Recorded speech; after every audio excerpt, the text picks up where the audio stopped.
Saya ucapkan selamat datang. Mari kita mulai ya. Sebentar. Oke, kita mulai. Bismillahirrahmanirrahim. Assalamualaikum warahmatullahi wabarakatuh. Waalaikumsalam. Bismillahirrahmanirrahim. Syukurillah la haula wala quwwata illa billah. Alhamdulillah alamin. Di kesempatan yang baik ini kita bisa diberikan kesehatan di kondisi yang masih seperti ini di PPKM level-level atau level 3, level 4, dan kita berdoa semoga khususnya untuk Kabupaten Kebumen segera pulih, dan untuk Indonesia tentunya bisa kembali pulih dan semua masyarakat bisa beraktivitas secara totalitas. Saya di sini sebagai moderator menyampaikan terima kasih kepada peserta yang sudah join dengan kami di Kopi Hitam yang ke-41. Kita sudah sampai ke tahap yang ke-41. Alhamdulillahirrahmanirrahim, kita masih bisa konsisten, kita masih bisa ngaji bareng, kita belajar bareng dengan beberapa narasumber yang tentunya pakar di bidangnya. Dan di kesempatan yang baik ini di Kopi Hitam yang ke-41 dengan tema strategi, bagaimana strategi untuk mengoptimalisasi potensi desa. Kita tahu bahwa setiap desa itu punya ciri khas masing-masing, punya keunikan masing-masing, dan punya distingsi. Distingsi itu perbedaan yang menjadi ciri khas budaya di setiap desa tersebut, yang tentunya yang patut kita banggakan sebagai produk atau jasa yang kita jual ke masyarakat. Nah, bagaimana di sini strateginya untuk bisa meningkatkan hal itu, dan di kesempatan yang baik ini kita sudah menghadirkan dua narasumber yang luar biasa. Yang pertama yaitu dari Bu Yasinta. Kita sapa dulu. Selamat malam Bu Yasinta. Sehat Bu malam ini Bu? Bu Yasinta, sehat malam ini Bu?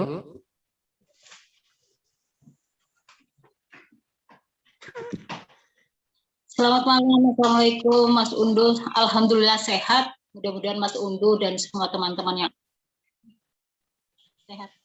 Oke, ya. Sehat, alhamdulillah Mas.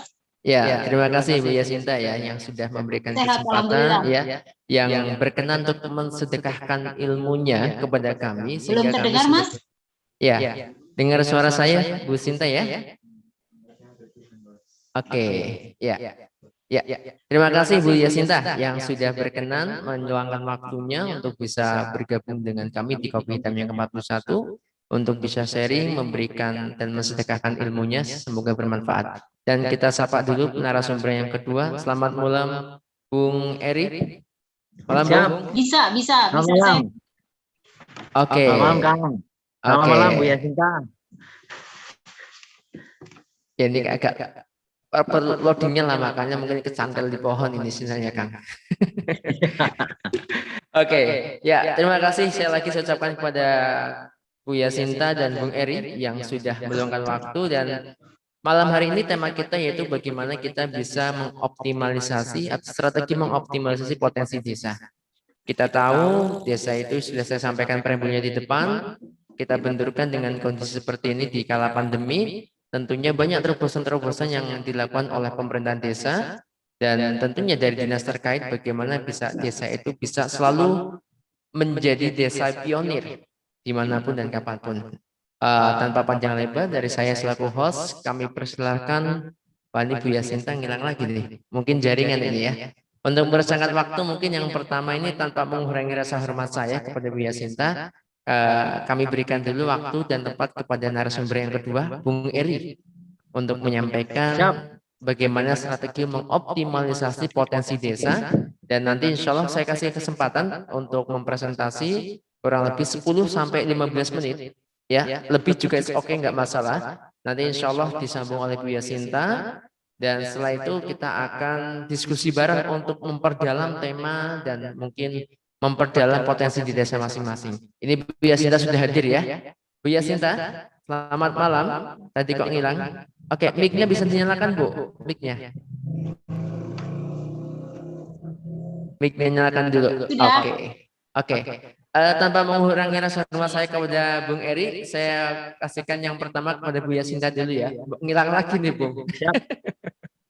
Siap. Oke, silakan Bu Yasinta. Saya kasih kesempatan untuk bisa sharing bagaimana sih strategi untuk mengoptimalisasi potensi desa. Monggo Bu Yasinta. Ya, oke. Terima kasih. Bismillahirrahmanirrahim. Semoga sinyalnya lancar ini ya. Ya, Ya, siap, mohon siap. maaf, Amin. miskin sekali di tempat saya sinyal. Assalamualaikum warahmatullahi wabarakatuh. Salam Waalaikumsalam. sehat sejahtera untuk semuanya yang mengikuti acara ini.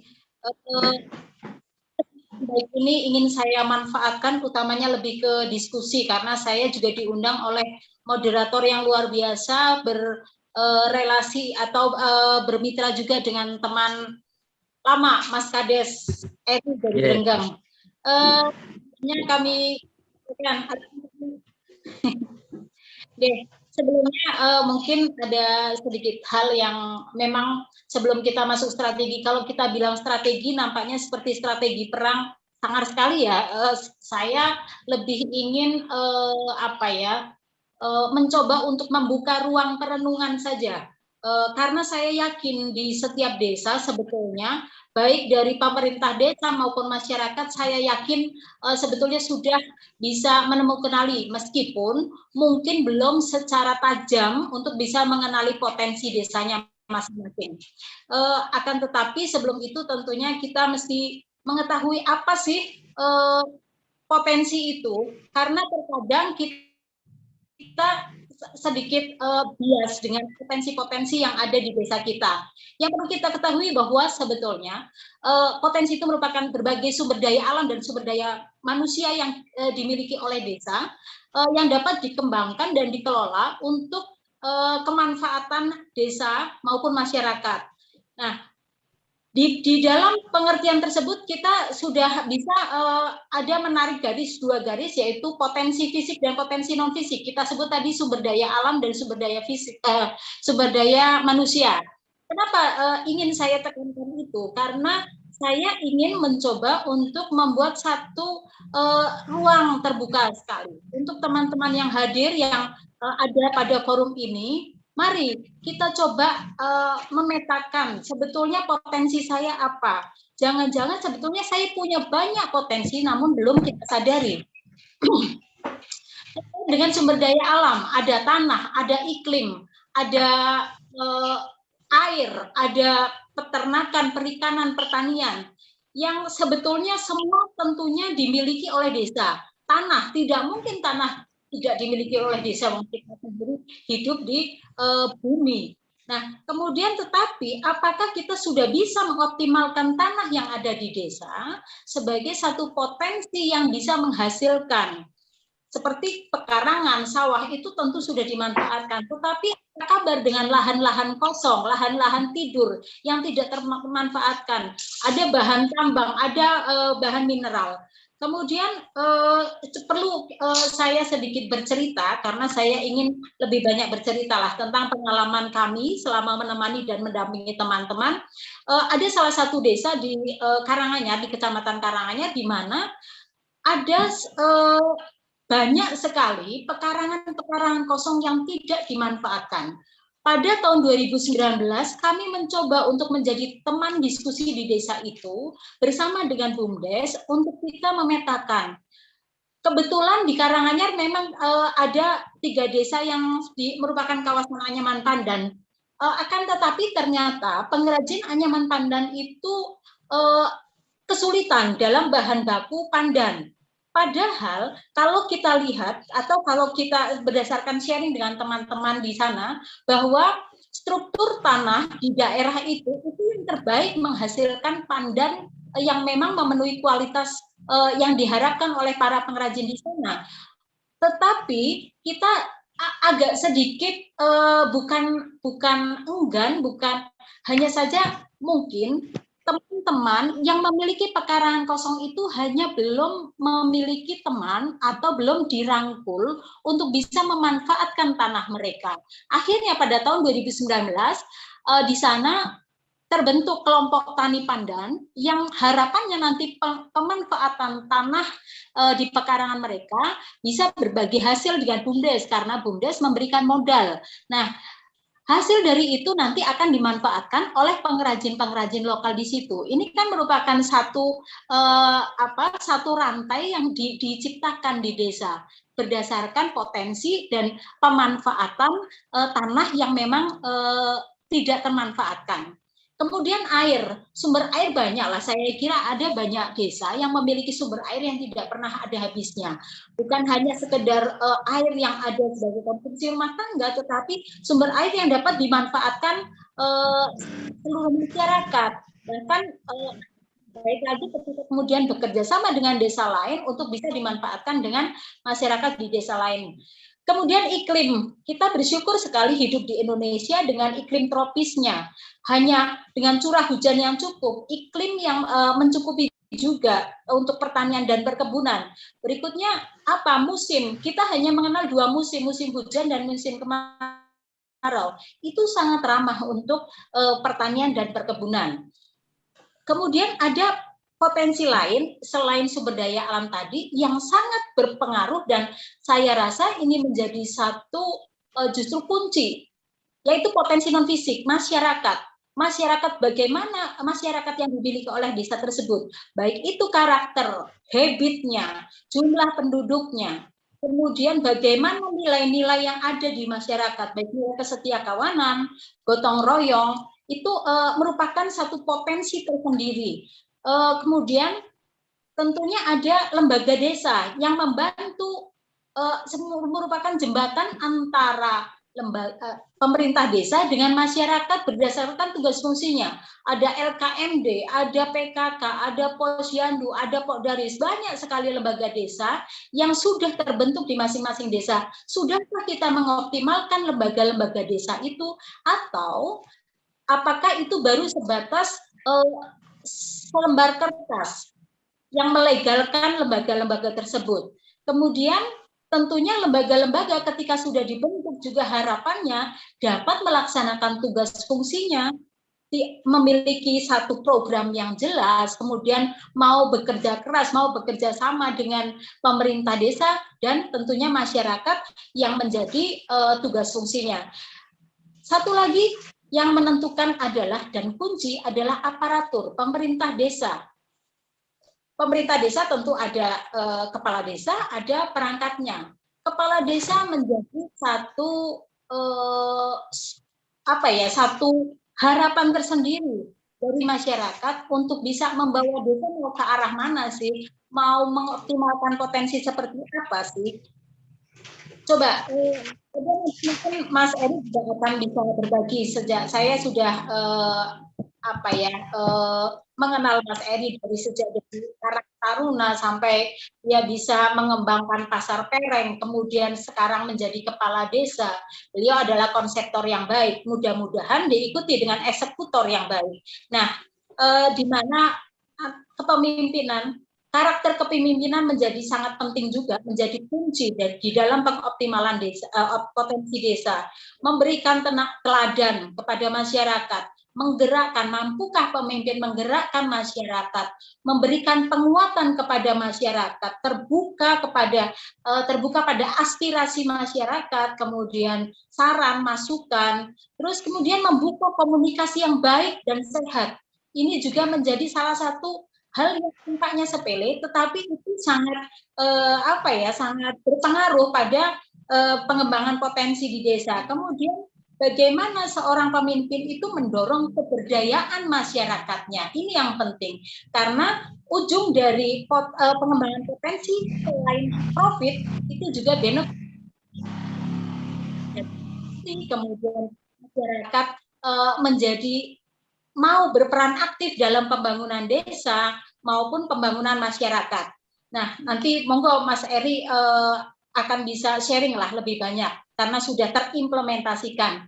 Lalu ketika kita sudah mengetahui potensi fisik dan non fisik, apakah potensi fisik harus versus dengan non fisik atau potensi fisik featuring potensi non fisik? Seringkali kita hanya melihat potensi fisik saja. Oh iya, di desa itu panoramanya bagus. Oh, di desa itu airnya berlimpah. Oh, di desa itu lahan pertaniannya luas. Kemudian, oh di desa itu dan sebagainya. Kita lupa bahwa sebesar apapun potensi fisik, akan tetapi ketika non fisiknya lemah, maka apa gunanya kekayaan alam sebesar apapun? Potensi non-fisik tadi saya sampaikan, sudah ada kepala desa, masyarakat, lembaga-lembaga yang akhirnya menjadi kunci keberhasilan potensi fisik. Kemudian ketika kita sudah bisa membuka ruang, mari kita sadari, oh ya, saya ada di ruang ini, bahwa saya sudah mengenal potensi saya, sadar dengan potensi saya, tidak sadar dengan potensi saya, atau sadar tapi tidak mau tahu dengan potensi saya. Ini banyak hal yang mempengaruhi. Seperti misalnya desa sudah tidak menemukan potensinya, tidak sadar dengan potensinya. Apa?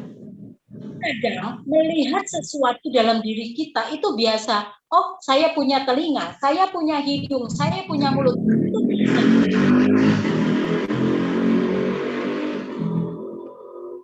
Hidung dia bibir dia tipis bagus, telinga dia dan sebagainya. Sama halnya dengan desa. Desa melihat dirinya itu seperti biasa-biasa saja. Lupa bahwa sudut pandang kita itu jangan hanya berdasarkan sudut pandang kita. Apalagi non sewu, kalau misalnya kita bicara wisata, kita jangan hanya menggunakan sudut pandang kita, gunakanlah sudut pandang orang lain. Sebagai contoh, mohon maaf saya contohkan di sini supaya lebih mudah. Saya beberapa waktu lalu mendampingi Desa Logede. Desa Logede tidak sadar bahwa dia itu cantik. Kenapa? Karena di sana banyak tobong.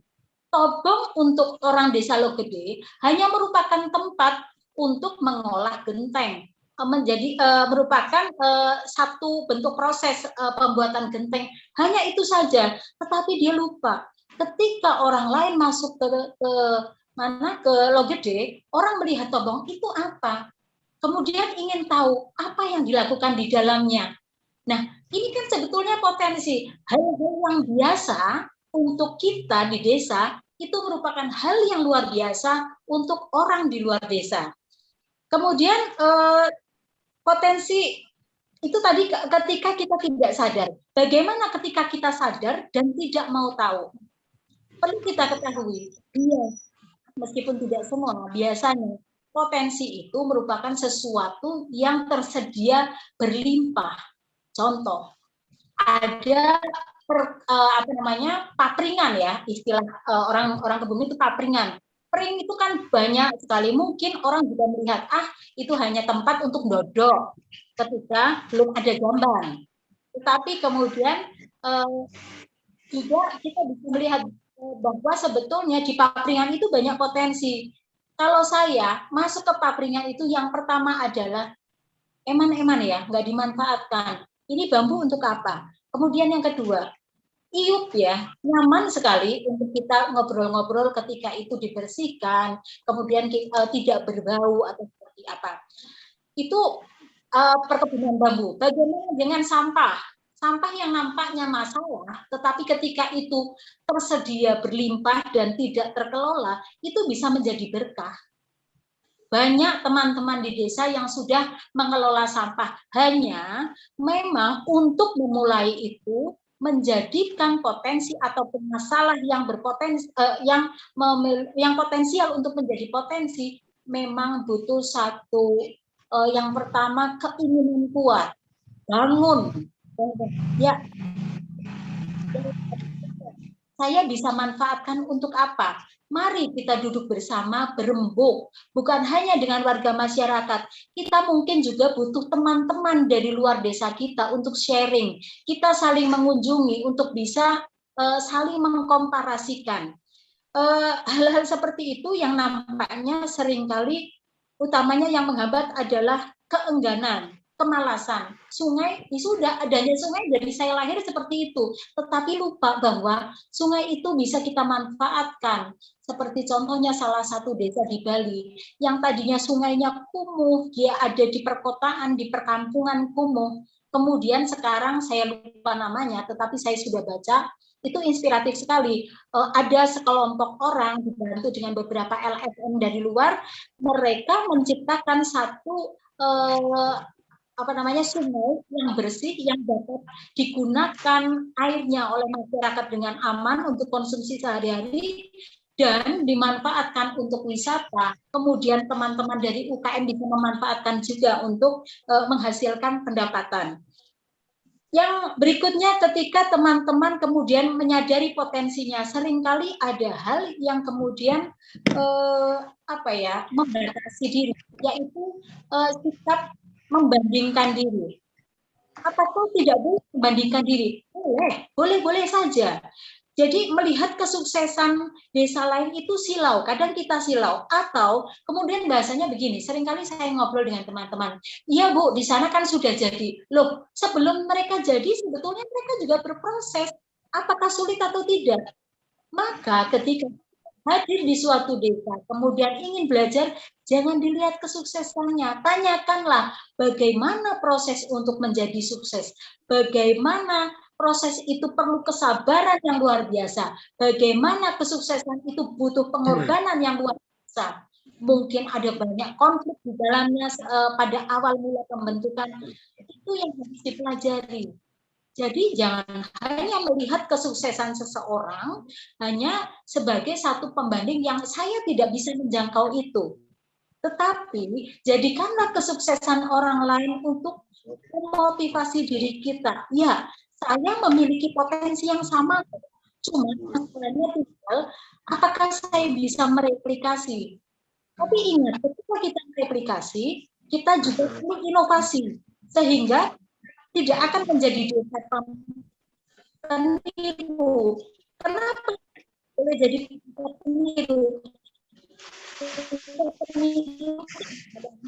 Hanya tinggal nunggu waktu kok. Unggul, Mas Unggul, bahwa setiap desa memiliki potensi, yakini itu. Tinggal apakah kita bisa memanfaatkan potensi itu. Mungkin itu dari saya, Mas Unggul. Untuk selanjutnya nanti kita mengalir saja, diskusinya mungkin akan lebih asik karena nampaknya banyak teman desa yang hadir dalam forum ini. Demikian saya kembalikan kepada Mas Unggul. Oke, terima kasih Bu Yasinta atas pemaparannya dan begitu gamblang, begitu jelas terkait dengan apa sih potensi desa terkait dengan fisik dan non fisik.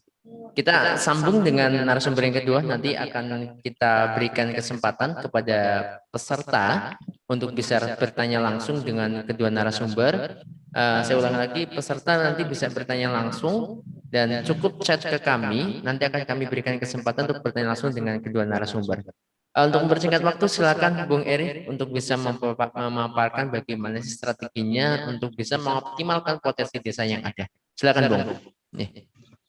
Ya, terima kasih. Assalamualaikum warahmatullahi wabarakatuh. Waalaikumsalam warahmatullahi wabarakatuh. Nah, makasih Mas Hendri Unduh dan selamat malam Bu Yasinta. Matur nuwun sudah melatiri. Matur nuwun sudah melatiri diskusi nih Bu. Ya, strategi optimalisasi potensi desa karena maksimalisasi perumusan kebijakan desa berangkat dari mengenal dari potensi desa. Nah, bicara soal potensi terkadang tadi sudah banyak disinggung oleh beliau ya, senior desa Bu Yasinta ya. Ngomong desa nggak, pengembangan dan pendampingan pemberdayaan masyarakat nggak lepas dari Bu Yasinta ini kalau di Spermades ya Bu ya. Jadi desa kadang dalam merumuskan kebijakannya meninggalkan potensi tentang sosial dan tentang alam, tentang budaya juga, tentang teknologi yang memang pasti ada di desa.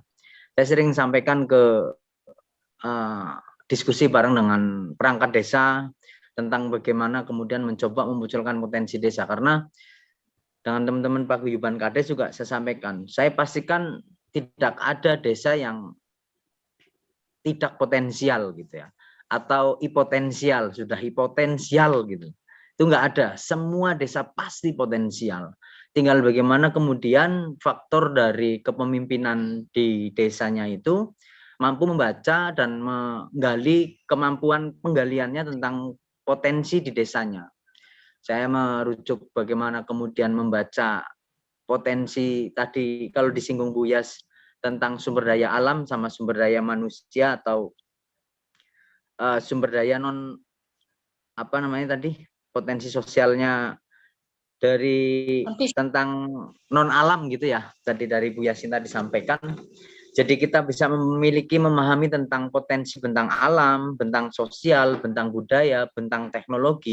Itu juga sebuah potensi yang kadang ditinggalkan oleh pemerintahan desa di dalam merumuskan kebijakannya.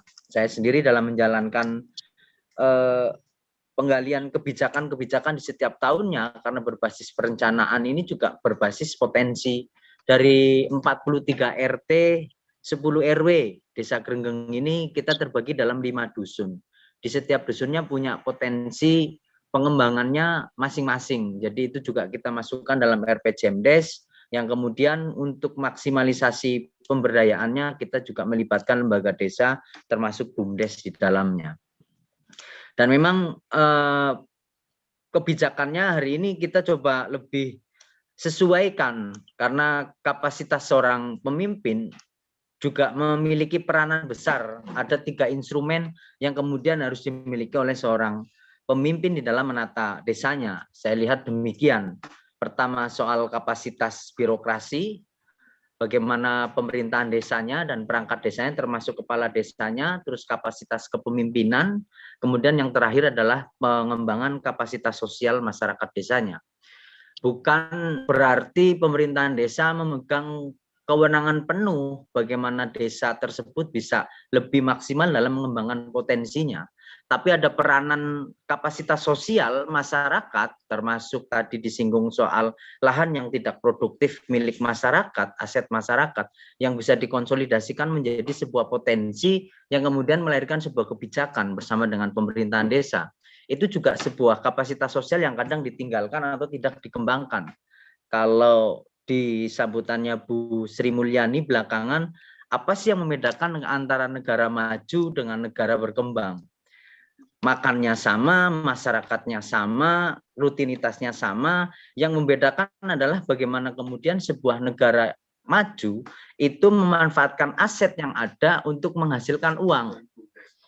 Tapi kalau kemudian desa yang berkembang kadang melihat sebuah aset itu bukan sebuah potensi yang bisa dikembangkan. Jadi tidak mendatangkan uang, malah menjadi beban. Nah, ketika analisa Bu Sri Mulyani tentang negara-negara yang ada di dunia ini menjadi wacana kita kembalikan ke desa, desa pun banyak demikian. Mereka banyak mengabaikan atau meninggalkan kapasitas sosial atau potensi sosial yang ada di desanya. Padahal anggaran yang ada di pemerintahan desa itu jauh lebih kecil daripada anggaran yang berputar di masyarakat desanya. Misalnya kita mencoba membaca APBDes yang ada di desa. Paling 1-2 M yang diputar oleh pemerintahan desa bersama dengan lembaga desanya. Tapi kalau kita mau membuka bentang alam dan bentang sosial, perspektif anggaran yang ada di masyarakat, berapa biaya pendidikan yang dikeluarkan oleh masyarakat di setiap bulannya, berapa biaya untuk sandang dan pangan yang dikeluarkan oleh masyarakatnya, dan berapa anggaran yang dikeluarkan untuk kesehatan bagi masyarakat, yaitu jauh lebih besar daripada anggaran yang dikelola oleh pemerintahan desa. Ini yang saya rasa 3 instrumen antara kepemimpinan, kapasitas kepemimpinan, dan kapasitas politik kepala desa, terus kapasitas birokrasinya dan perangkatnya harus coba lebih adaptif dengan regulasi-regulasi yang baru. Ini yang juga kadang terhambat. Jadi kemudian masyarakat menstereotipkan perangkat desa itu ya identik dengan ketidakketerbukaan, tertutup, korup gitu. Itu wacana-wacana yang saya di lapangan saya jumpai gitu. Padahal perangkat desa itu instrumennya pemerintahan kepala desa di dalam mengembangkan potensi masyarakat desanya. Maka ketika ini proses di birokrasi pemerintahannya juga terhambat, pasti juga pincang ketika kita mau mengembangkan potensi desanya. Kepala desa memiliki kontrol secara SOTK, struktur organisasi tata kepemerintahan. Di pemerintahan desa itu isinya kepala semua, Bu Yasinta. Ada kepala dusun, ada kepala urusan, juga ada kepala seksi. Kepala seksinya 3, kepala urusannya 3, kepala dusunnya 5, dan kepala desa. Nah, ini kepala semua, anggotanya mana?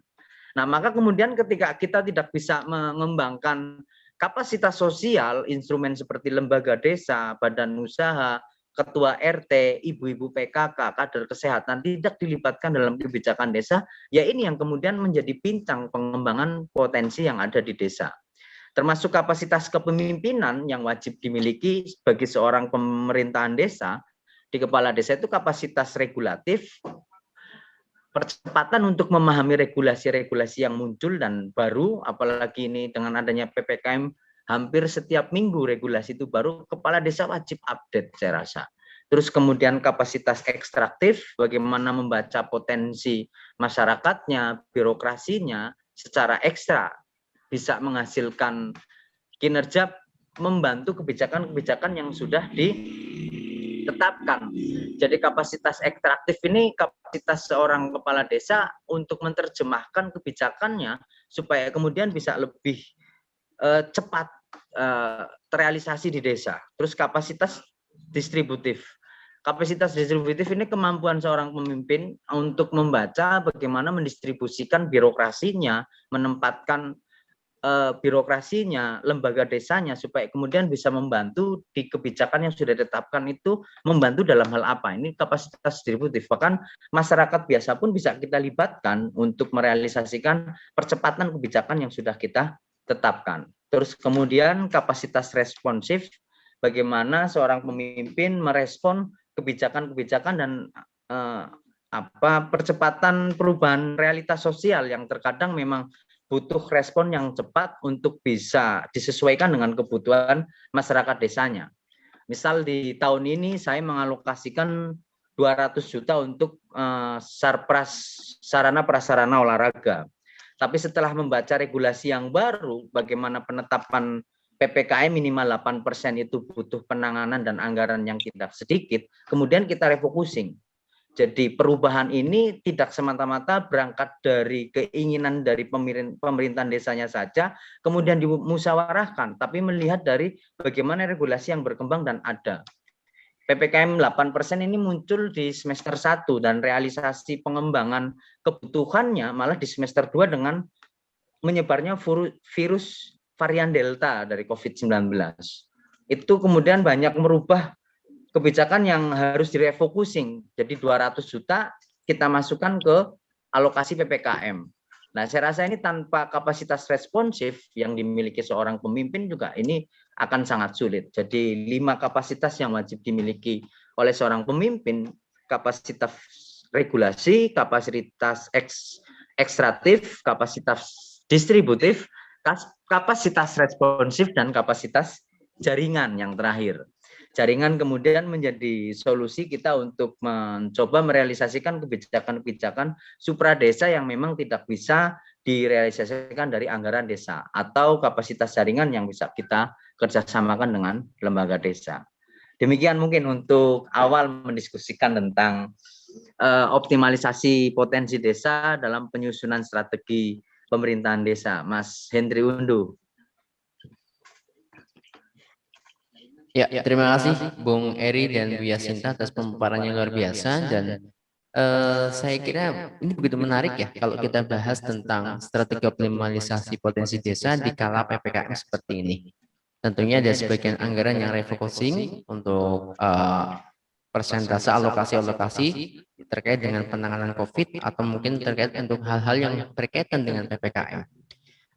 Sebelum saya bertanya, saya persilakan kepada peserta di sini, peserta yang di Zoom maupun peserta yang di YouTube, silakan bisa bertanya langsung. Nanti insya Allah akan kami berikan kesempatan untuk bertanya langsung dengan kedua narasumber, tidak boleh perantara saya. Jadi saya nanti hanya menyebutkan nama, jadi peserta bisa bertanya langsung setelah saya mempersilakan. Tapi sambil menunggu peserta untuk bertanya, ada beberapa hal yang saya sampaikan mungkin yang saya tanyakan kepada Bu Yasinta dan Bung Eri terkait dengan optimalisasi potensi desa. Tadi disebutkan oleh Bu Yasinta yaitu terkait dengan potensi yang ada, yaitu potensi fisik dan non fisik ya, baik sumber daya alam maupun sumber daya manusia. Nah, yang menjadi pertanyaan saya, bagaimana sih kita bisa mendayagunakan semuanya gitu Bu? Selama ini mungkin masyarakat sadar ada sumber daya alam yang begitu luas, mungkin tanah yang dimiliki oleh desa, air yang melimpah, sadar tapi hatinya belum bergerak gitu. Belum tergerak untuk bisa mengoptimalisasikan. Ditambah lagi dengan adanya PPKM seperti ini, yang ada alokasi dana yang tentunya harus dipotong. Nah, bagaimana sih cara atau strategi yang tepat untuk bisa meningkatkan kesadaran masyarakat, bukan masyarakat ya, yang utama itu dari aparatur desa, dari pemerintahan desa, bisa membangkitkan semangat masyarakatnya untuk ayo bergotong royong, bagaimana kita bisa membuat wahana atau membuat sesuatu yang baru, yang unik, tentunya bisa digunakan untuk menjual desa tersebut ke masyarakat luas itu kan. Dengan cara mengoptimalkan 5 hal tadi yang disampaikan oleh Bung Eri, kapasitas regulasi, ekstraktif, distributif, responsif, dan jaringan. Tentunya tidak bisa bergerak sendiri kan, perlu jaringan-jaringan. Semacam kayak misalkan kayak kemarin ada vaksin massal di desa A, desa B, desa C, itu bagian dari jaringan. Bagaimana bisa mengoptimalkan masyarakat desanya itu semua bisa tervaksin, itu contoh sederhana. Nah, terkait hal ini bagaimana mendayagunakannya? Mungkin saya butuh jawaban dari Bu Yasinta dan Bung Eri terkait mendayagunakan SD dan SDM dikaitkan dengan 5 kapasitas regulasi tadi. 5 kapasitas tadi yang disampaikan oleh Bung Eri. Monggo Bu Yasinta dulu, monggo Bu. Ya, terima kasih. Pertanyaan yang menarik, sedikit sulit untuk dijawab sebetulnya, tetapi sedikit sulit untuk dipraktekkan jawabannya.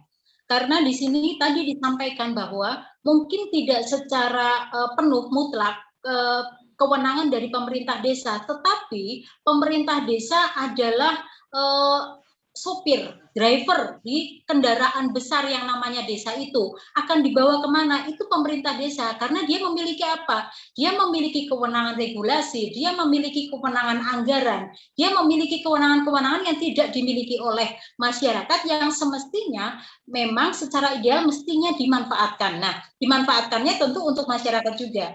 Sebetulnya sudah di desa itu sendiri sebetulnya kalau kita misalnya bicara tentang, artinya pertama adalah goodwill dari pemerintah desa, peningkatan kapasitas yang tadi disampaikan Mas Eri tepat, peningkatan kapasitas desa sendiri, bagaimana dia memenuhi seluruh otak agar seluruh energi yang dimiliki itu ya untuk hal-hal yang positif bagi masyarakat. Kemudian perencanaan terstruktur, sebetulnya di desa itu sudah ada langkah-langkah yang terstruktur untuk dapat pada akhirnya menemukan, bukan hanya menemukan, tetapi bisa mengoptimalkan potensi yang ada di desa untuk menggerakkan yang sumber daya alamnya ini.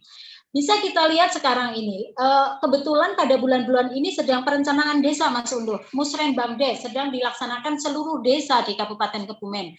Nah, sebetulnya ini kesempatan yang baik sekali ketika lembaga desa memahami tugas fungsinya. Jadi membantu pemerintah desa. Tadi kan saya sampaikan lembaga desa sebetulnya jembatan antara masyarakat dengan pemerintah desa. Sebagai contoh PKK saja. PKK itu memiliki potensi luar biasa apa? Ibu-ibu seperti yang kita ketahui Mas Ugo, emak-emak itu luar biasa energinya. Mau itu PPKM, energinya nggak pernah habis. Itu herannya itu. Saya sendiri sebagai emak juga heran. Akan tetapi itulah yang terjadi. Kami wanita itu nggak pernah energinya itu habis. Apalagi ketika itu kemudian kami misalnya atau wanita didorong saja kemudian dikatakan si wanita itu ditemani oleh seorang pemimpin yang mendorong dia lebih bersemangat lagi, sehingga kita bisa simpulkan faktor kepemimpinan menjadi faktor kunci di dalam optimalisasi desa. Kemudian ketika nantinya ada salah satu lembaga desa saja, ini sebetulnya sedikit trik saja nggih. Mungkin bisa saja mungkin Pak Kades semuanya juga memiliki trik tersendiri, tetapi saya melihat kepala desa mesti punya lembaga desa yang betul-betul bisa memahami tugas fungsinya, kemudian dia koordinasinya bagus, komunikasinya bagus, pakailah lembaga itu dulu. Manfaatkan lembaga itu dulu yang paling menurut anggapan Pak Kades mungkin paling solid, paling bisa digerakkan, paling memahami tadi memenuhi segala unsur yang menjadi kriterianya Pak Kades. Dari situlah kemudian dari satu lembaga dulu, gerakkanlah masyarakat yang ada di sekitarnya. Kita mau menggerakkan PKK melalui Ibu Kades misalnya. Gerakkanlah wanitanya dulu. Ini nanti akan menular kok ke yang lain. Akan menular. Jadi fungsi pemberdayaan itu akan menjadi biasa. Karena apa? Virus-virus itu akan menular ke lainnya. Karena itu masyarakat itu butuh teman. Masyarakat butuh diberi contoh. Masyarakat itu butuh didampingi. Maka gunakan metode-metode pemberdayaan supaya masyarakat atau utamanya masyarakat ya, karena sebetulnya potensi non visual metode-metode pemberdayaan agar masyarakat mau bergerak, mau berdaya, itu tinggal nanti kita merencanakan ini secara yang pendataan ya, pemetaan potensi, kemudian pendataan permasalahan ya, kemudian menentukan manajemen pengelolaan untuk potensi yang akan bisa. Bu, ya. Berarti yang utama dan perlangkah awal itu bersinergi dengan satu lembaga yang sudah solid gitu ya Bu ya, untuk bisa mendayagunakan yang sudah solid dulu supaya lembaga-lembaga yang lain bisa tentunya terstimulan dengan lembaga yang sudah solid gitu Bu ya. Ya, terima kasih Bu. Ini ada satu pencerahan mungkin bagi kita semua selaku masyarakat dan kepada semua peserta yang dari pemerintahan desa. Oke, silakan Bung Eri bisa untuk menyambung apa yang menjadi pertanyaan saya. Setelah ini nanti akan ada dari pemerintah desa, mungkin dari desa Pejagatan akan bertanya langsung dengan kedua narasumber. Silakan Bung Eri. Siap. Ya, tadi menyinggung tentang sebuah relasi ya, bagaimana kemudian itu semua bisa optimal. Iya. Puncak dari sebuah relasi saya petakan menjadi 3 relasi, antara relasi sosial, relasi politik, dan relasi ekonomi. Puncaknya dari relasi sosial adalah keluarga.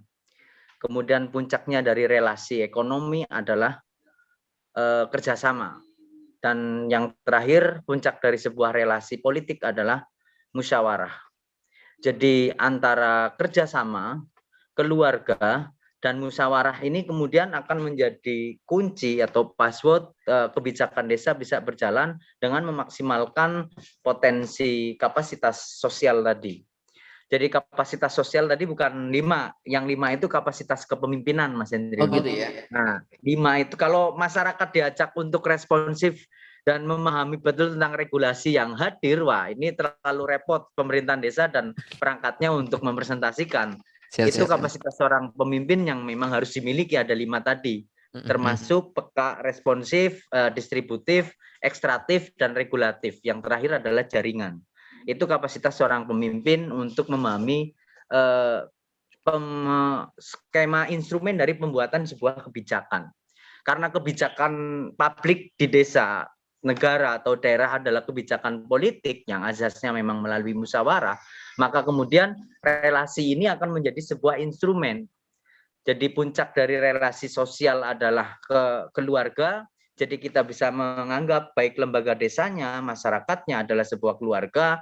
Relasi ekonomi adalah kita mengkerjasamakan, mengkonsolidasikan kemitraan, dan relasi politik itu sendiri adalah musyawarah. Jadi 3 relasi ini kemudian menjadi kunci bagaimana kebijakan publik, kebijakan pemerintahan desa itu menjadi kebijakan bersama.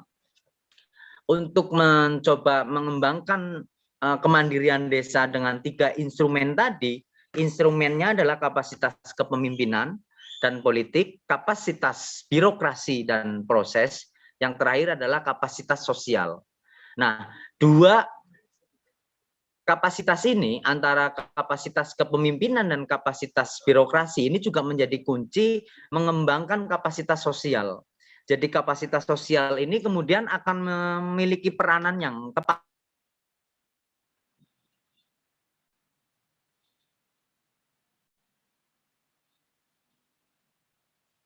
Bung Eri, maaf, mic-nya tadi kepencet. Mic-nya nyalakan lagi mic-nya. Oke, lanjut, monggo. Jadi 3 kapasitas tadi, antara kapasitas kepemimpinan, kapasitas birokrasi dan proses, kemudian terakhir kapasitas sosial, 2 ini ada di pemerintahan desa. Yang satu ini kapasitas sosial ada di masyarakat. Maka maksimalisasi pengembangan kapasitas sosial itu bergantung kepada bagaimana kapasitas kepemimpinan dan birokrasi ini juga bisa berjalan dengan baik. Jadi 3 kapasitas ini menjadi instrumen desa untuk menyelenggarakan kemandirian desa. Kemandirian itu akan terbentuk tentunya ketika kemudian 3 instrumen ini berjalan beriringan. Jadi ini bukan sebuah klaster satu persatu yang harus diselesaikan, tapi ini sebuah klaster yang memang ketiga-tiganya berjalan beriringan gitu. Demikian mungkin Mas Hendriundo. Jadi 3 kapasitas tadi. Siap, terima kasih Bung atas pencerahannya dan penjelasannya. Nanti mungkin saya akan bertanya lagi untuk bisa mengoperasionalisasikan 3 kapasitas, 3 jenis relasi tadi.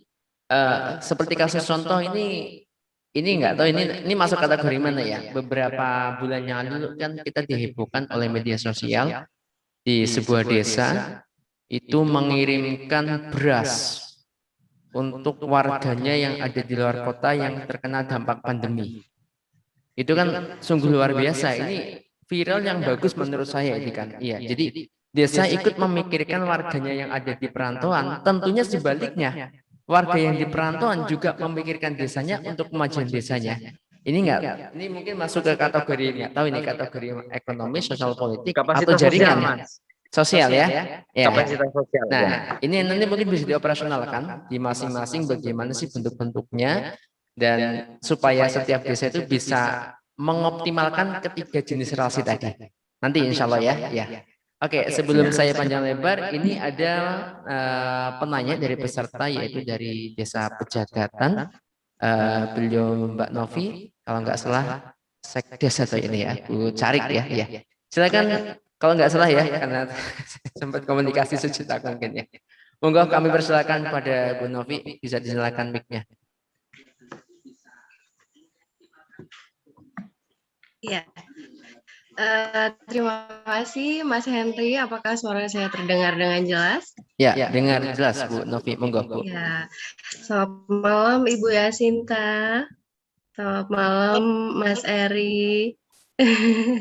Dan juga Mas Henry ya, mohon maaf sekali kemarin belum sempat membalas WA-nya karena memang ada komunikasi yang harus kami lakukan dengan beberapa pihak terkait jadwal. Insya Allah dalam waktu dekat saya akan hubungi kembali. Insya Allah. Moga-moga ya, terkait topik malam hari ini sebenarnya. Ya, terkait topik malam hari ini sebenarnya sangat menarik sekali, terutama untuk kami pelaku-pelaku di desa. Untuk pengembangan potensi yang ada memang. Kalau misalnya kita analisa, jadi seorang penggiat desa memang harus struggle benar-benar. Jadi setelah saya terjun ke desa baru kerasa nih Bu Yasinta ceritanya. Ternyata susah sekali untuk berjuang dari zero to hero begitu nggih. Jadi kalau mungkin Ibu selaku pembina kami di Desa Berdikari sudah paham betul gimana Desa Pejagatan dulunya, terus kemudian bisa masuk Desa Berdikari, kemudian sempat stagnan dan ini mulai ada penggerakan kembali rencananya Ibu. Jadi kami mohon bimbingannya. Yang ingin kami tanyakan adalah sebenarnya kalau tadi saya sempat dengarkan juga ya karena bolak-balik dari belakang. Penyampaian yang disampaikan Ibu, kemudian disampaikan oleh Pak Eri selaku Kepala Desa Grenggeng itu sebenarnya sebagai satu motivator untuk kami di lapangan. Harapannya adalah kalau kami penggiat-penggiat di desa bisa acara-acara seperti ini bisa dilakukan sesering mungkin Bu. Satu, itu yang pertama. Karena terus terang kalau sudah di desa ketemu dengan berbagai masalah, kemudian tidak ada istilahnya apa ya semacam kayak motivasi, kadangkala kita sudah down terlebih dahulu. Jadi untuk bergerak kembali itu butuh benar-benar istilahnya percikan-percikan energi positif begitu. Kemudian sayangnya kalau tadi menyimak dari Pak Eri, tidak semua kepala desa yang membangun desa kadangkala visi misinya disesuaikan dengan potensi yang ada. Jadi mohon maaf, bukannya ya istilahnya, tapi kadangkala memang potensi yang ada untuk perencanaan selama misalnya dalam penyusunan RPJMDes ya Bu ya. Jadi pada saat penyusunan RPJMDes kadangkala potensi arah kebijakan desa mau kemana dari tahun pertama, kedua, ketiga sampai dengan kelima itu kadangkala hanya fisik. Sebenarnya desa mau dibawa ke arah mana? Jadi tidak ada progres atau perkembangannya. Jadi mungkin itu yang harus kami pelajari dulu juga. Terus terkait dengan yang akan saya tanyakan adalah begini Ibu dan juga Pak Eri mungkin bisa memberikan sedikit saran juga Mas Henry. Kalau desa Pejagatan kan ini potensinya sebenarnya adalah gerabah. Kemudian di dan juga kerajinan bambu. Untuk pengembangan perencanaan dalam 5 tahun ke depan kita memang merencanakan untuk pengembangan desa edukasi wisata gerabah yang sesuai yang tertuang di RPJM dan RKP per tahunnya.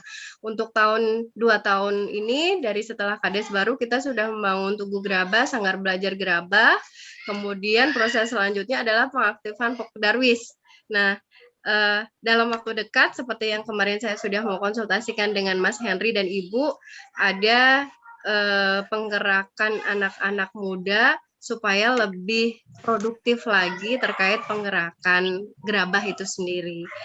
Kemudian sebenarnya yang saya tanyakan adalah yang pertama adalah bagaimana kami harus memulai kembali dari nol supaya anak-anak muda yang ada di desa Pejagatan itu tidak pergi jauh atau tidak pergi ke kota. Karena kalau dibandingkan Bu, kalau gerabah ini tidak dimaksimalkan secara baik dan betul dan maksimal, maka anak-anak muda yang ada di desa pasti akan cenderung lebih memilih untuk pergi ke Bandung, ke Jakarta, ke kota-kota besar yang penghasilannya pasti akan jauh lebih baik. Nah, yang pastinya selain bagaimana langkah kami membutuhkan dukungan dari SKPD terkait begitu. Terus yang kedua terkait sumber daya alam yang ada ketika penggalian potensi tanah, yang kami takutkan adalah tanah itu habis, Bu.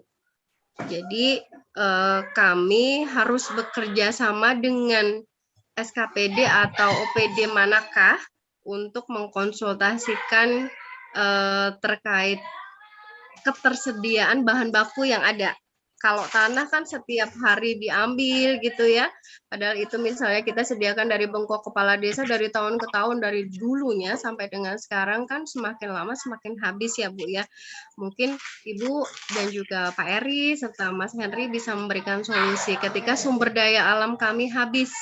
Selain tanaman, jadi kalau misalnya di dalam ilmu tanah itu dari topsoil sampai dengan horizon paling bawah, horizon E, itu kan ketika horizon paling atas sudah habis, kemudian akan terkikis ke bawah-bawahnya. Nah itu bagaimana penanganan kami? Apakah kami harus bekerja sama dengan universitas-universitas yang ada di lingkungan kami atau bagaimana? Itu dulu, mungkin panjang lebar, mohon maaf sekali Mas Henry, Ibu Yasinta, dan teman-teman yang ada. Terima kasih, saya akhiri. Wassalamualaikum warahmatullahi wabarakatuh. Waalaikumsalam warahmatullahi wabarakatuh. Terima kasih Mbak Novi atas masukannya, sharing-sharingnya, dan pertanyaannya juga.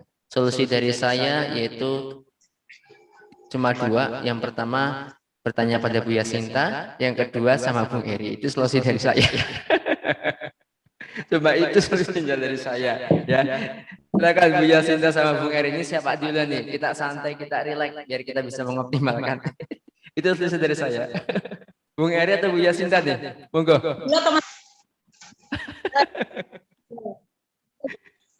Terima kasih. Ini Mbak Novi ini luar biasa ya, dari dulu di BP Spam Pamsimas sampai kemudian akhirnya mengabdi ke desa. Terima kasih.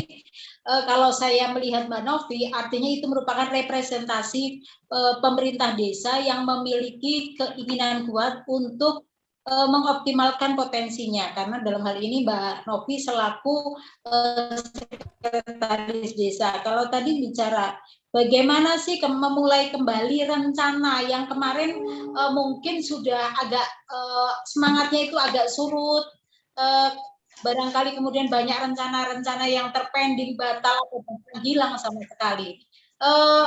Mungkin kalau misalnya kami bisa memberikan satu saran masukan untuk menggali kembali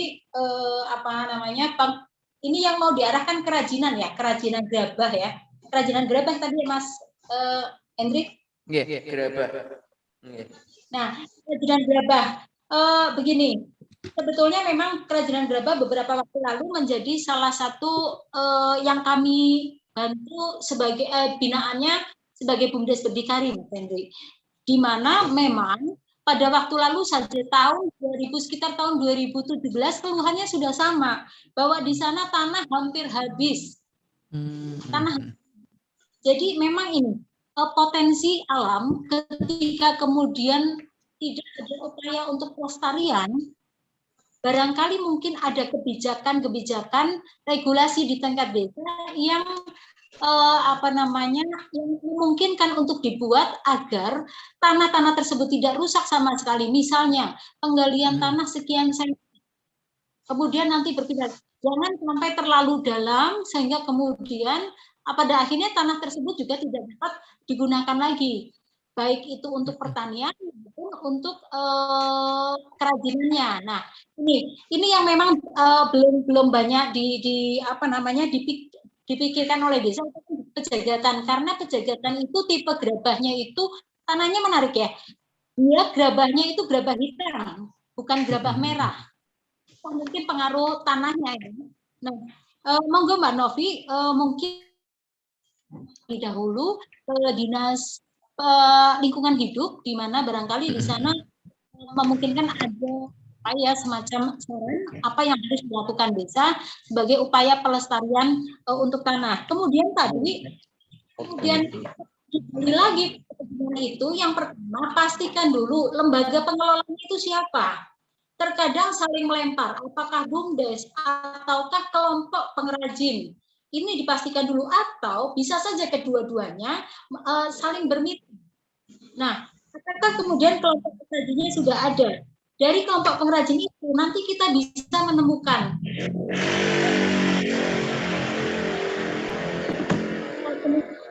apa saja sih produk-produk yang dihasilkan, kemudian pasar mana saja sih yang seringkali masuk ke Pejagatan. Dari situ kemudian muncul lagi permasalahannya apa? Oh, tanahnya hampir habis. Oh, desain produknya sedikit mengalami kejemuan, konsumen sedikit mengalami kejemuan, atau seperti apa, itu nanti muncul di kelompok pengrajinnya, karena mereka lah yang sebagai pelaku kerajinan. Nah, kemudian dalam hal ini BUMDes akhirnya memfasilitasi apa yang memang dibutuhkan oleh kelompok pengrajin. Ini yang kami maksud menjadi mitra, bekerja sama, baik itu menjadi, kalau sekarang istilahnya bidang usaha atau apapun bentuk kerjasamanya. Kemudian ketika anak muda, tadi diharapkan anak muda itu nggak kemana-mana, anak muda di desa saja. Tetapi kecenderungan memang ini butuh, pekerjaan di desa itu butuh waktu. Bisa kita lihat banyak banyak orang-orang yang luar biasa di desa-desa yang kita lihat di TV, mungkin perjuangannya sampai 20 sampai 25 tahun mereka baru melihat hasilnya. Memang ini menjadi satu kesulitan tersendiri. Tetapi mungkin kita bisa mulai dari minat remaja. Minat anak muda apa sih? Misalnya terkait dengan kerajinan gerabah, anak muda itu senangnya main gadget. Manfaatkan, ajaklah mereka berkumpul, ngobrol. Gimana nih kalau misalnya kita mulai memasarkan melalui online marketplace, ajak mereka bicara, libatkan mereka dalam rembuk, sehingga merasa eksistensinya sebagai remaja ataupun anak muda diakui oleh masyarakat. Yang kedua, tempat di mana tempat yang paling nyaman untuk mereka bisa menyampaikan pendapat. Mohon maaf, anak muda diundang ke balai desa, nampaknya mereka hanya akan duduk benar, diam, karena itu ruang yang cukup memberi mereka batas bahwa di balai desa ngomongnya tidak bisa bahasa-bahasa pemerintah desa. Ini kan menjadi satu keterbatasan tersendiri untuk mereka. Maka ketika mengajak mereka rembuk, ya di tempat yang mereka memang nyaman. Entah itu mungkin di warung, entah itu di pos kamling, entah itu di pinggir sungai yang indah atau apa. Biarkan mereka mengungkapkan apa keinginannya atas desa, itu dulu. Jadi pancinglah mereka dulu untuk menyampaikan apa yang mereka harapkan dari desa. Kemudian dari situ galilah apa yang memungkinkan dari ide-ide mereka untuk menjadi satu program kegiatan yang menyenangkan untuk mereka. Mungkin itu Mas Henry. Oke, ya, terima kasih Bu Yasinta. Ya, nanti disambung langsung ke Bung Eri ya. Tadi yang disampaikan oleh Bu Yasinta yaitu prinsipnya anak muda itu dirangkul itu kan.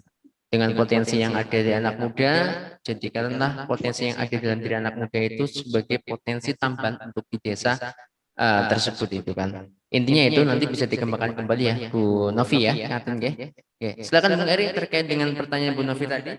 Ya. Ya, kembali ke proses pengembangan potensi desa. Tadi saya dengar dari Bu siapa ya tadi dari Bu Novi, Bu Novi. Bu Novi ya, dari Bu Novi itu bagaimana kemudian ketika pengembangan potensi itu tidak berangkat dari 3 kapasitas tadi, ya pastinya akan kesulitan. Jadi kapasitas pemimpin jelas, bagaimana kemudian beliau akan membaca secara regulasi, idealnya itu diperdeskan. Jadi sebuah kebijakan publik itu tidak lepas dari kebijakan politik, kapasitas politik pemerintahan desa yang kemudian akan mengkonsolidasikan bersama dengan masyarakat. Pengembangan potensi ini sekali lagi tadi saya sampaikan, birokrasi dan pemerintahan desa dan kepala desa itu hanya sebagai pemicu, bukan eksekutor di lapangan. Eksekutornya adalah ya tadi kapasitas sosial. Jadi bisa lembaga desa, terus pemuda, kader, PKK, kader kesehatan maksudnya, itu juga bisa dilibatkan termasuk RT dan RW. Bagaimana pengembangan potensi itu tadi, secara regulasi pemerintahan bersama dengan kepala desa itu akan membuat misalnya diperdeskan. Sama seperti di kita membuat perdes tentang BUMDes dengan pengembangan 2 unit desa wisata yang membawahi subunit wisata Perengkali, kuliner, wisata religi, dan wisata edukasi. Wisata edukasi sendiri itu ada 2, edu wisata tentang kerajinan anyaman pandan dan edu wisata tentang laku pandai besi. Jadi kita punya melihat bentang budaya kita, ternyata kita punya pengrajin besi dan pengrajin kerajinan anyaman pandan. Di sana kemudian kita melihat nanti akan ada bersinggungan. Kalau yang di kerajinan anyaman pandan ini energinya energi baru terbarukan. Jadi kemudian kita tidak mengalami stok habis sumber daya alam kebutuhan pokoknya. Tadi kalau gerabah itu kan dari tanah, maka kemudian potensi pengembangannya wajib untuk bisa melihat sejauh mana potensi tanah sumber daya alamnya itu tersedia, seberapa banyak secara kuantitas. Nah, nanti kemudian hitungannya mampu membuat berapa tahun, terus kemudian siapa yang akan dilibatkan. Tadi sudah mencoba menyinggung pemuda yang memiliki usia produktif memang sangat disayangkan ketika mereka harus meninggalkan desa.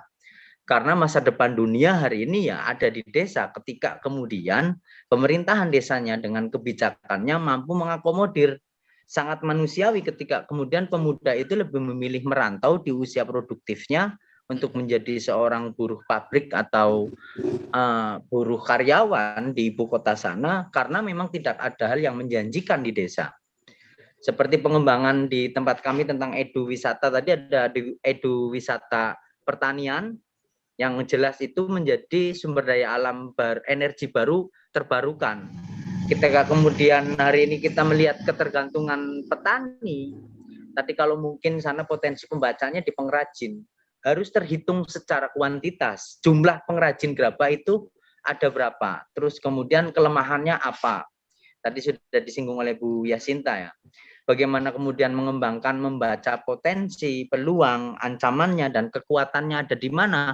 Ketika itu menjadi sebuah kebijakan desa yang akan didorong, maka semua itu harus terbaca antara kekuatannya apa, kalau gerabah itu dikembangkan, kelemahannya itu apa ketika gerabah dikembangkan, ancamannya itu apa, dan potensinya itu apa, itu harus benar-benar tercatat. Item-item itu kemudian dianalisa untuk menjadi dasar pembuatan kebijakan di pemerintahan desa. Nah ini kadang yang sering dibilang desa-desa itu genit ya, ketika kemudian mereka punya potensi sedikit, terus kemudian pengembangan kekuatan dan kelemahannya tidak dibaca, langsung ditetapkan menjadi sebuah kebijakan seolah-olah bisa dikembangkan secara abadi tanpa bisa melihat sejauh mana sih kekuatannya ketika itu dikembangkan. Saya rasa itu juga perlu dianalisa, Bu Novi. Kemudian pemanfaatan pelibatan dari tenaga-tenaga usia produktif seperti pemuda, terus kemudian RT, RW sebagai pemangku lingkungan itu juga menjadi faktor pendorong keberhasilan kebijakan tersebut untuk dikembangkan. Karena ketika kepala lingkungan, RT, RW ini juga tidak terlibat, ini nanti akan capek sendiri pemerintahan desanya. Jadi saya rasa instrumen yang akan menjalankannya pun juga perlu dikawal, termasuk SDM-nya ya. Itu sangat penting untuk membaca sejauh mana dan seberapa lama mereka kira-kira nantinya akan kuat. Saya makanya di Grenggeng ini ya masuk ke tidak sedikit dikritik lah bagaimana kemudian terlalu banyak melibatkan teman-teman pemuda, karena saya rasa pemuda lebih punya energi, tenaga, waktu yang pasti ya, dan belum begitu fokus terhadap materi, tapi bisa fokus kepada pencapaian-pencapaian yang memang harus dikerjakan. Seperti misalnya tadi 2 unit desa wisata di BUMDes dengan unit perdagangan dan jasa. Di unit perdagangan ini teman-teman sudah jalan untuk 2 bulan ini, di 1 bulan ini mereka sudah bisa mengembangkan 30 juta perputarannya dengan pengadaan barang perdagangan, menghitung warung yang ada di 43 RT dan kemudian mengisi warung-warung yang ada di RT tersebut. Jadi mereka tidak perlu jauh lari ke kota karena di BUMDes sendiri itu menyediakan. Ini pun kemudian muncul trouble karena kita punya pasar desa yang juga bergerak di sana.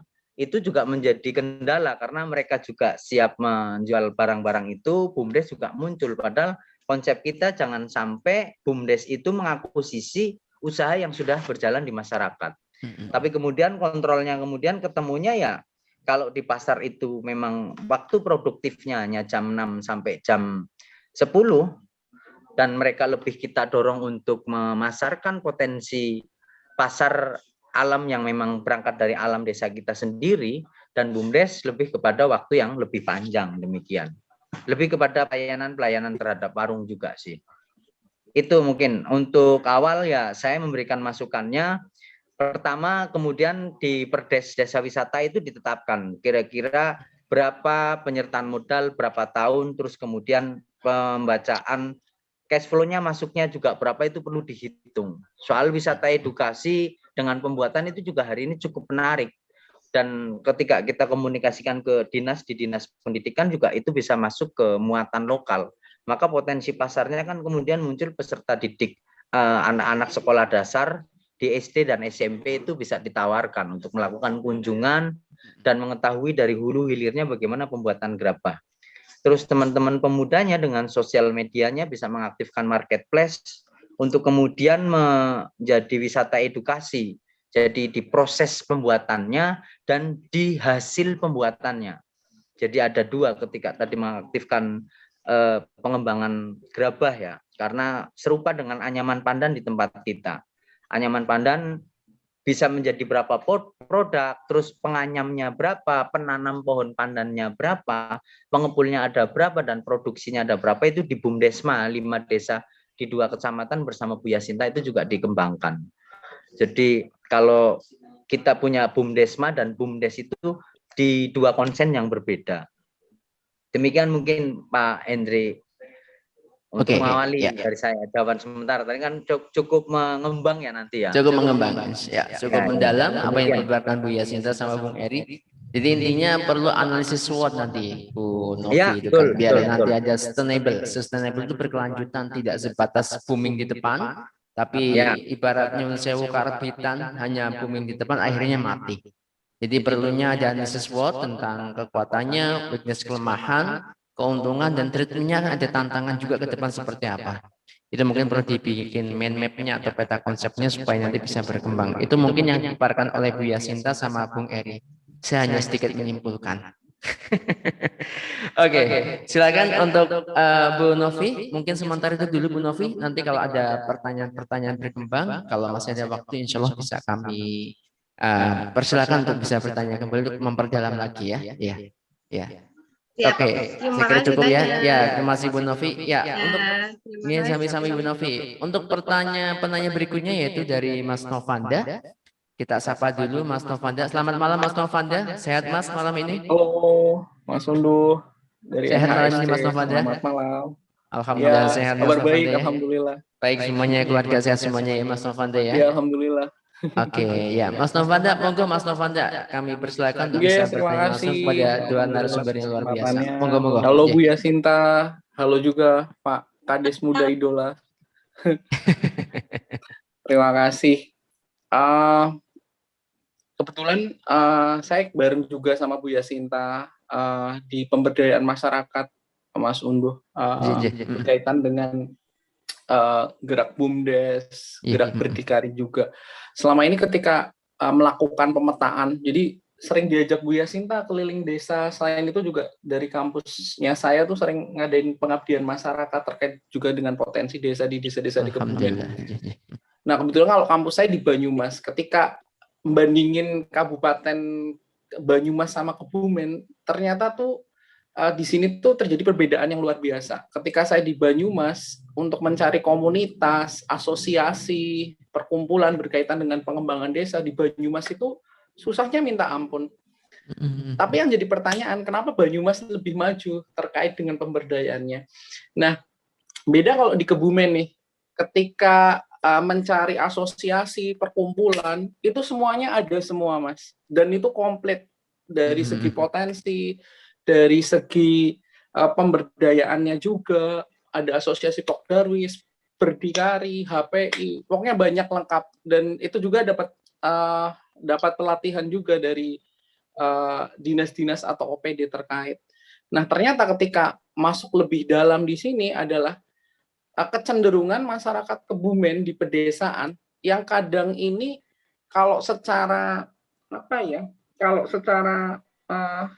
watak ya, atau secara perilaku atau secara ini ya culture budaya iya, ketika mau membangun sesuatu itu semangat di awal, tapi ketika memang mereka mengimplementasikan ini untuk mempertahankan itu yang susah. Jadi kita bisa sebutnya adalah ya membangun itu mudah, tapi untuk mempertahankan itu yang sulit. Jadi ini yang menjadi catatan berharga sih untuk pemerintah desa dimanapun ya.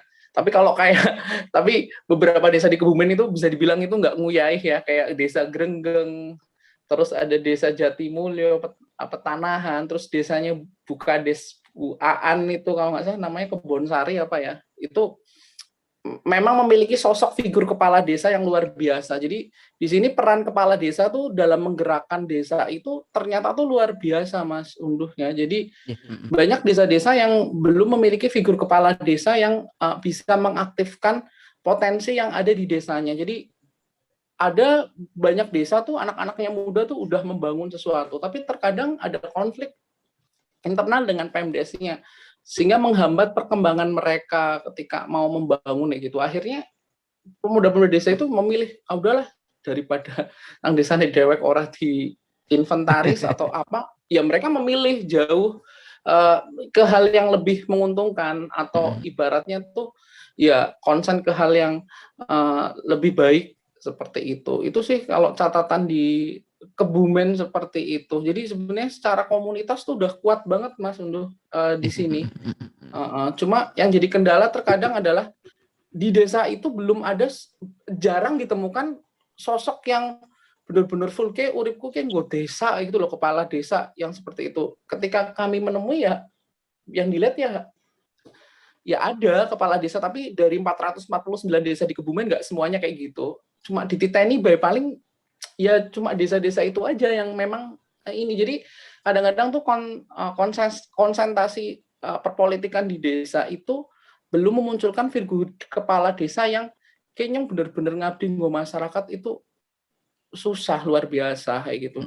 Ya ketika menemukan pun ya paling hanya belasan lah desa yang benar-benar ini loh ngabdi buat masyarakat. Padahal menurut saya pribadi tipikal masyarakat Kebumen itu untuk masyarakat kelas bawahnya ya termasuk wong sing gelem trukah di awal. Tapi ya tergantung lagi, terkadang trukahnya itu bisa nggak dihargai dari Pemdesnya itu sendiri. Dan kunci Pemdes menurut kami itu sendiri adalah dari kepala desanya itu sendiri. Jadi sekuat apapun sih terkadang ya ketika kita melakukan gerak ya dari Pemdesnya atau kuncinya dari kepala desa tidak bisa menangkap peluang itu, ya sudah, ibaratnya mau bangun sebagus apapun tapi nggak bisa masarin, nggak bisa mempertahankan, ya sudah.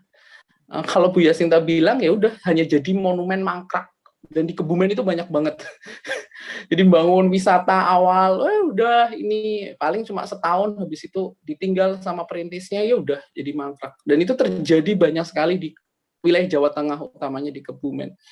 Jadi mungkin pertanyaan saya ke Bu Yasinta sama Pak Kades Eri ya, bagaimana supaya apa yang sudah dibangun, diceritakan di awal ya oleh para penggerak atau inisiator dari sebuah desa itu bisa terus bertahan, bisa terus berkembang walaupun dalam kondisi memang tidak baik-baik saja kondisinya, apalagi komunikasi dengan pemerintah desa atau kepala desa kayak gitu, yang mana Pemdes atau kepala desa itu tidak menangkap sisi inovatif yang digerakkan oleh para inisiator atau utamanya pelopor-pelopor desa yang ingin mengembangkan desanya. Demikian Mas Unduh, terima kasih. Oke, terima kasih Mas Novanda atas pertanyaan yang luar biasa ini. Intinya menjaga sama Pak Eri ini, menjaga supaya semua apa yang ada di desa itu biar sustainable dan berkelanjutan. Tidak hanya sebatas booming di depan, tapi bisa untuk berkelanjutan sampai kapanpun, itu yang menjadi inti pertanyaan dari Mas Novanda itu kan. Moga Bu Yasinta sama Mas Eri bisa untuk memberikan masukan, memberikan gambaran, dan tentunya ada solusi-solusi yang harus kita terapkan semuanya kepada masyarakat desa tentunya secara makro itu. Monggo, siapa dulu monggo? Kami berikan kesempatan. Bung Eri atau Mas Bu Yasinta dulu, monggo lah, bebas. Bu Yasinta, ya, monggo Bu Yasinta dulu, monggo.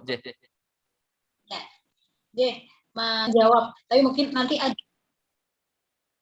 Ya, mungkin nanti ada bagiannya Mas Kades ya, mungkin yang tahu perpolitikan. Kalau saya lebih ke pemberdayaannya dulu saja.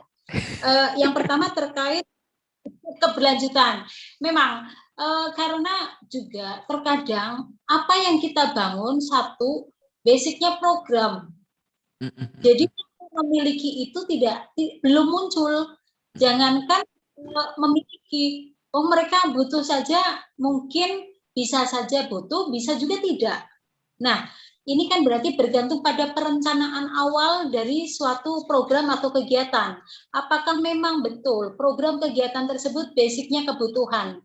Karena apa? Ketika kemudian satu program diawali dari kebutuhan, maka keberlanjutan dimungkinkan untuk bisa awet lah. Karena ya memang itu yang mereka butuhkan. Tetapi pertanyaannya, lalu bagaimana ketika kemudian program kegiatan sudah kadung ada, meskipun mungkin itu bukan kebutuhan, maka olahlah itu menjadi satu kebutuhan.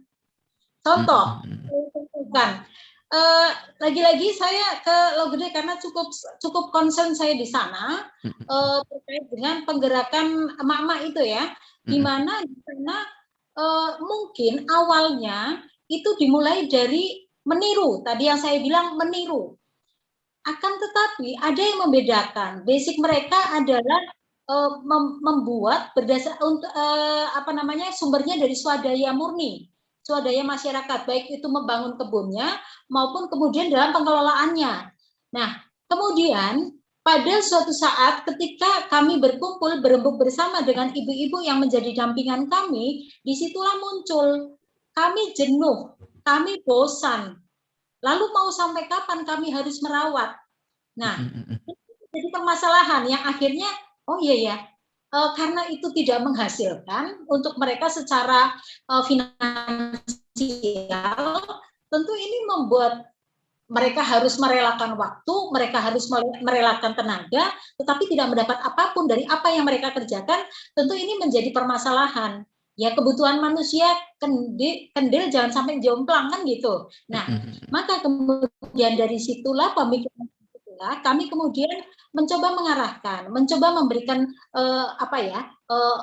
ruang-ruang yang untuk diskusi, di mana satu berarti ibu-ibu itu membutuhkan satu penghasilan berapapun. Ini bukan masalah besarnya, tetapi ada sesuatu yang mengikat mereka untuk bisa meneruskan program itu. Pada akhirnya kemudian di sana kami kemudian memetakan permasalahannya, kemudian mencoba mencari solusinya. Maka kebun itu yang tadinya 100% itu bermacam-macam, Mas Unduh. Ketika dipanen kan tidak seberapa. Ketika tidak seberapa, pada akhirnya hanya selesai untuk masak-masak bareng aja, untuk makan bareng. Padahal mungkin mereka merawat sampai sekian bulan. Kemudian akhirnya muncul formula pembagian kebun itu menjadi dibagi 30% untuk tanaman pelengkap, 70% untuk tanaman komoditas utama. Kenapa harus seperti itu? Pada akhirnya nanti komoditas utama itu dapat dijual sehingga dapat menjadi penghasilan untuk pengelolanya. Nah, kebutuhan ini akan membuat semacam reward untuk pengelola bahwa apa yang saya kerjakan selama ini setidaknya saya bisa membuktikan kepada orang rumah, kepada suami, kepada anak, ini loh hasilnya, meskipun mungkin non sewu baru sebatas membelikan bakso misalnya seperti itu.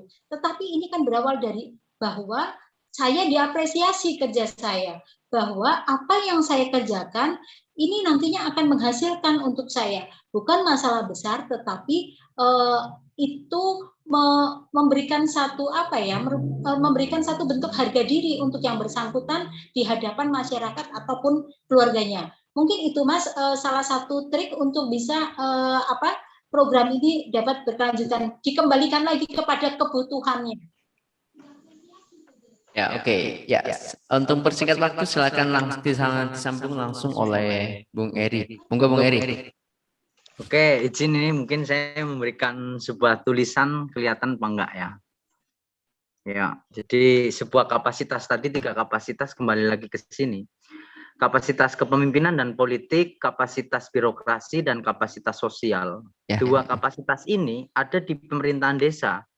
Tapi untuk memunculkan dan memaksimalkan potensi kapasitas sosial, kuncinya ada di 2 ini. Nah, itu nanti kapasitas kepemimpinan dan kapasitas politik. Kapasitas kepemimpinan itu tadi sudah saya sampaikan dengan 5 kapasitas. Kapasitas regulasi, distributif, terus ekstraktif, regulatif, dan jaringan. Nah, kapasitas politik ini bisa dilihat dari pemilihan kepala desanya. Jadi masyarakat, kapasitas sosial memiliki peranan penting untuk mengangkat kepala desa yang kemudian nantinya akan dikawal ketika dia memiliki visi dan misi. Maka money politik itu menjadi kunci. Desa itu akan maju atau tidak. Nah, kalau sudah bicara money politik, yang disalahkan itu bukan yang dikasih atau yang ngasih. Tapi ketika dalam prosesnya, karena politik yang baik itu berangkat dari sebuah proses politik yang baik juga. Jadi kapasitas politik yang baik berangkat dari proses pemilihan politik kepala desa itu sendiri juga dengan yang baik. Jadi jangan disalahkan kepala desanya, pemerintahan desanya ketika masyarakatnya masih mengamini money politik di desanya. Ini yang kemudian saya rasa menjadi kunci secara politis. Seorang kepala desa itu memiliki kapasitas yang maksimal dilihat dari proses pemilihannya. Nah, ini perlu dipegang dan diedukasikan kepada seluruh masyarakat yang ada di desa. Jenengan sebagai masyarakat jangan pernah bermimpi ketika ingin memiliki sebuah kepala desa yang memiliki kapasitas politik yang baik, tapi berangkat dari proses politik yang tidak baik. Dan proses pemilihan kepala desa yang baik, itu kuncinya yang ada di kapasitas sosial tadi, di masyarakatnya itu sendiri. Karena belakangan beberapa saya mencoba menganalisa, saya rasa apalagi yang hari ini Indonesia dengan bonus demografinya, pemuda itu memiliki peranan penting untuk bagaimana menciptakan proses politik yang baik di desa. Nah, ketika kemudian pemudanya istirahat, orang tuanya juga acuh terhadap proses politik yang berlangsung di desanya, tapi mengharapkan kapasitas politik kepala desanya baik, ya ini saya rasa menjadi sesuatu yang sangat nisbi. Jangan salahkan ketika kemudian kepala desa itu lebih pro kebijakannya kepada infrastruktur daripada kepada pengembangan potensi yang ada di desanya. Karena ini tidak populis menghidupkan BUMDes, membuat klaster komunitas masyarakat, pengembangan ekonomi di desa. Ini sangat tidak populis secara politis. Ini nggak kelihatan karena keuntungannya itu larinya ke masyarakat, bukan ke kepala desanya. Apalagi ketika seorang kepala desa menjabati kedudukannya dalam proses politiknya itu tidak mengeluarkan uang sedikit. Jangan salahkan kepala desa kemudian ketika mereka juga ingin mengembalikan uang yang sudah dikeluarkan selama dia menjabat. Meskipun ini tidak selamanya, tapi dimungkinkan akan lebih baik.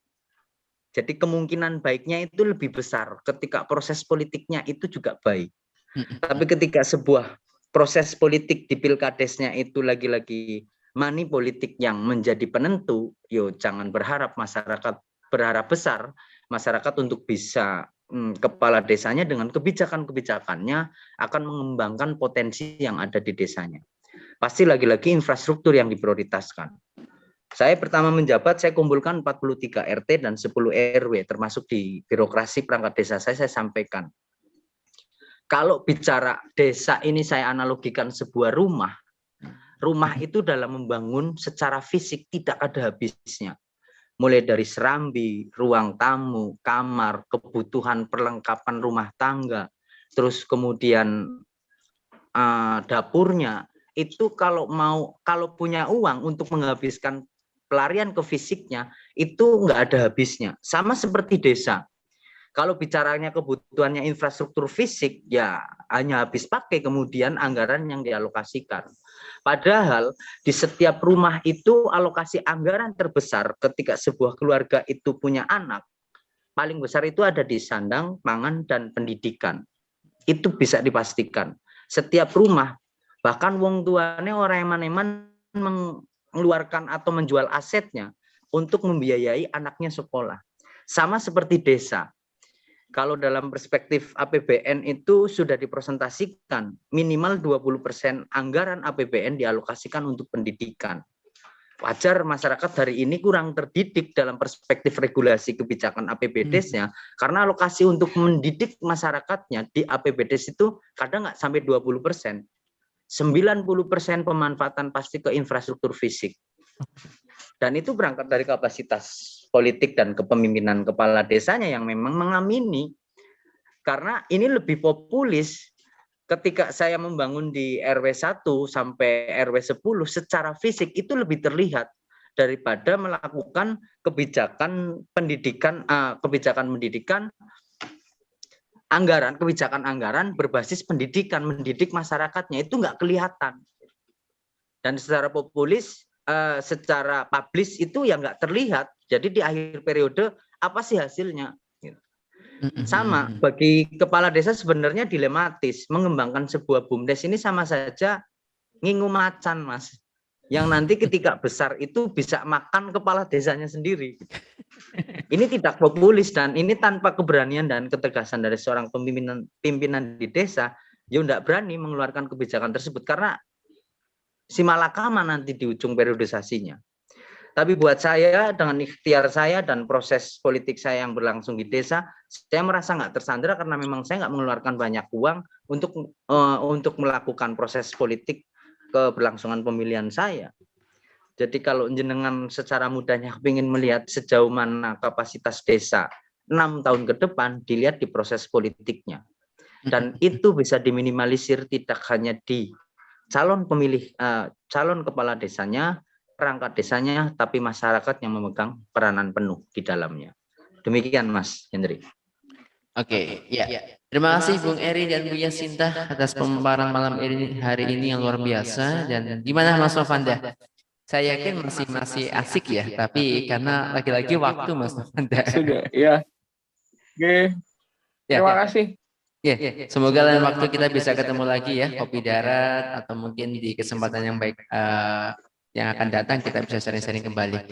Saya ucapkan terima kasih pada Bu Yasinta, Mas atau Bung Eri dan Mas Novanda. Dan sebelum saya tutup, saya ingin ada closing statement nih dari Bu Yasinta, cukup 1-2 menit, dan untuk Bung Eri cukup 1-2 menit. Closing statement untuk kita sebagai masyarakat desa, dan tentunya ada peserta dari pemerintahan desa, apa yang harus kita lakukan untuk bisa mengoptimalkan potensi yang ada di desa kita masing-masing. Silakan Bu Yasinta. Apa yang kita diskusikan malam ini menjadi bahan perenungan untuk kita. Jangan hanya selesai dengan mimpi, tetapi bangunlah untuk membangun. Membangun dan mengoptimalkan apa yang kita punya, karena setiap desa memiliki potensi.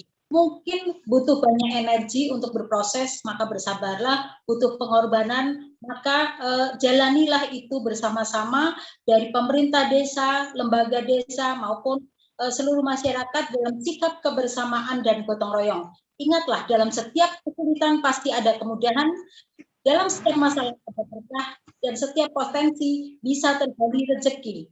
Maka jangan lupa, jangan hanya melulu profit, namun benefit yang kita upayakan juga agar masyarakat pada akhirnya berdaya dengan pola pikir mandiri, optimis, terbuka dengan perubahan, dan memiliki kesetiakawanan yang tinggi. Mari bersama-sama saatnya menyatukan gerak, tidak hanya 1-2 saja, tapi kita semua, karena membangun Indonesia dari desa. Oke, terima kasih Bu Yasinta, Masya Allah untuk motivasinya dan pencerahannya untuk kita supaya kita bisa lebih baik lagi.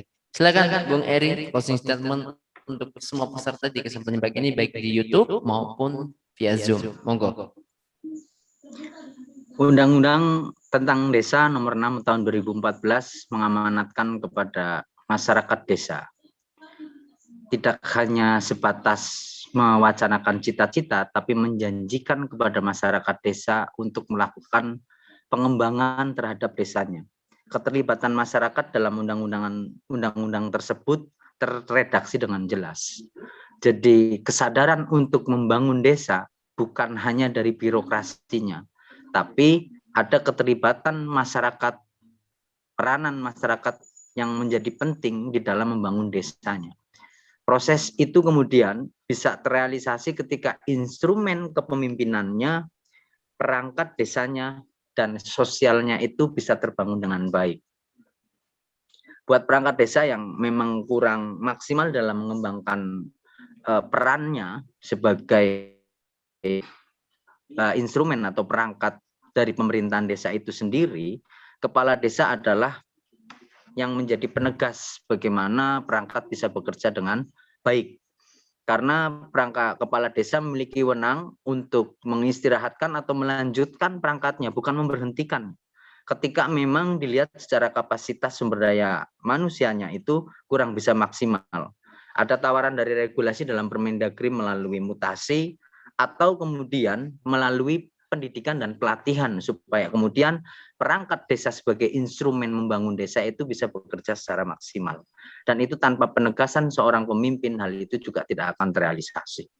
Itu saja mungkin dari saya, Mas Hendrik. Saya punya harapan besar desa hari ini sebagai halaman negara, bukan lagi latar belakang negara. Jadi desa ditempatkan di depan oleh negara menjadi halamannya negara untuk melihat sebuah negara. Jadi kalau melihat negara Indonesia, dilihat desanya. Dan ketika ingin melihat desanya, dilihat dari sejauh mana pemerintahan desa melibatkan kapasitas sosialnya. Demikian dari saya. Matur nuwun Mas Hendrik, Bu Yasinta. Oke, terima kasih Bu Yasinta, terima kasih Bung Eri, plus untuk kita semuanya plus dong via virtual.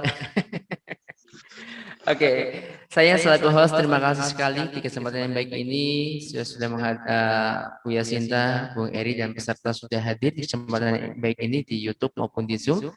Saya selaku host menyampaikan terima kasih yang pertama kali dan yang kedua kalinya saya menyampaikan mohon maaf ketika di kopi hitam yang ke-41 ini dalam proses dari awal sampai akhir saya banyak ucap tutur kata yang kurang pas dan mungkin kata-kata yang menyinggung, kami mohon maaf yang sebesar-besarnya. Dan dari saya cukup sekian, semoga kita bisa jumpa lagi di lain kesempatan. Wal muwaffiq ila thoriq. Assalamualaikum warahmatullahi wabarakatuh. Waalaikumsalam warahmatullahi wabarakatuh. Terima kasih kepada semua peserta. Terima kasih Bu Yasinta dan Bung Eri. Semoga ketemu lagi di kesempatan yang lain waktu. Amin amin.